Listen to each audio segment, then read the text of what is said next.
السلام عليكم ورحمة الله وبركاته. ازيكم يا جماعة، عاملين ايه؟ كل سنة وانتم طيبين. خلاص رمضان داخل، فانا بحضر لكم شوية حاجات كده لرمضان هتفيدكم وتنفعكم وتريحكم جدا في رمضان. اول حاجة انا هعمل تفريزات، مش فراخ نفسها او اللحوم، لا، التتبيلات بتاع الفراخ هنتبلها في اكياس، في علب، زي ما انت عايزة، ونحطها في الفريزر. مجرد ان اطلعها تتفك وتحط على الفراخ تبقى تسهلي جدا الموضوع. اول تتبيلة عندي تتبيلة دبس رمان والسماق. التتبيلة دي احنا عارفين ان هي تتبيلة، يعني نقدر نقول تتبيلة فلسطينية اكتر، لانها فيها دبس رمان وسماق وزيت زيتون وشوية بصل كده كتير، على حسب الكمية اللي انت عايزاها. يعني دولت انا عاملاهم لفرختين. طبعا تقدري تزودي الكمية، فرختين 3 4 براحتك.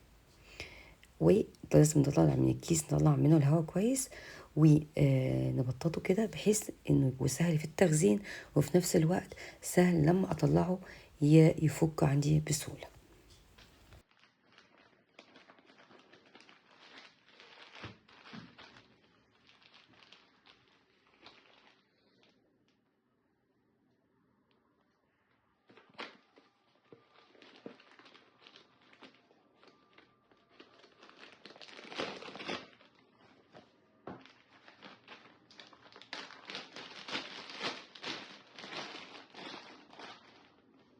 تاني تتبيلة نقدر نقول انها هندية اقرب شوية، لانها فيها كاري بقى وكوكو والكلام ده، وفيها جنزبيل فريش وتوم فريش. اللي ما عندهوش فريش يقدر يحط باودر. ده وكاري فريش. اللي ما عندوش مفيش مشكلة، حط كاري باودر. انا حطيت الاتنين. علبة زبادي، وبعد كده ندعك بقى الكلام ده كله مع بعض، وبرضه نفرده كده. يعني انا هكتب لكم كل المقادير تحت تحت الفيديو.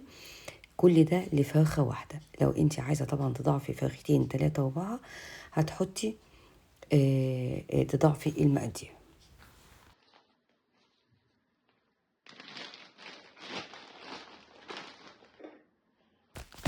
بعد كده الوصفة برضه فيها جنزبيل فريش وتوم فريش وشوية توابل. كل المقادير هكتبها لكم تحت في صندوق الوصف.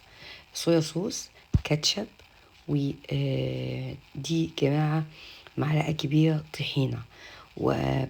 بديل زيت السمسم لو عندك حطي، مش ما عندكيش، عارفين الطحينة بيبقى عليها زيت كده، خدي الزيت بتاعها.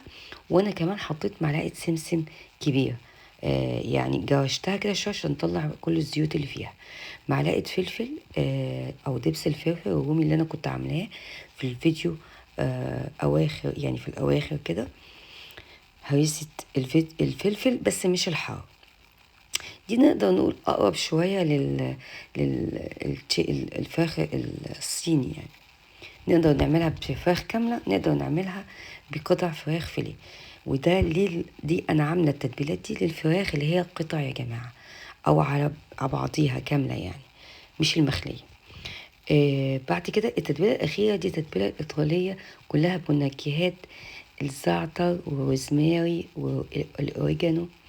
أنا جبت عندي زعتر فريش، ما عندكيش طبعا حطي الناشف، بس طبعا أنا دايما أفضل لما تبقى عندي حاجة فريش تبقى أحلى بكتير، بالذات أنا لما أحفظها في الفريزر.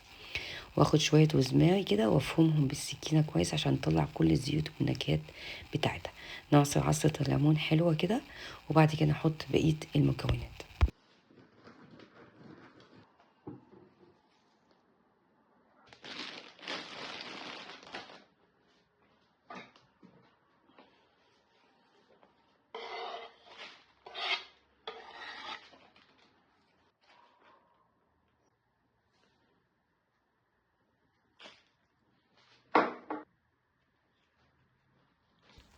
وبعد كده زيت زيتون، بعد كده معلقة كبيرة مايونيز، وشوية لبن صغيرين قوي، يعني تخفف لي بيها القوام بس مش اكتر من كده. برضو هنشيلها وخلاص كده يا جماعة. انا خلصت 4 تتبيلات. لو عجبني الفيديو ما تنسيش تشجعيني باللايك، ولي لو عايزة اي حاجة تاني لرمضان اكتبي لي في الكومنتات وهرد عليكي حالا. واقول لكم السلام عليكم، كل سنة وانتم طيبين.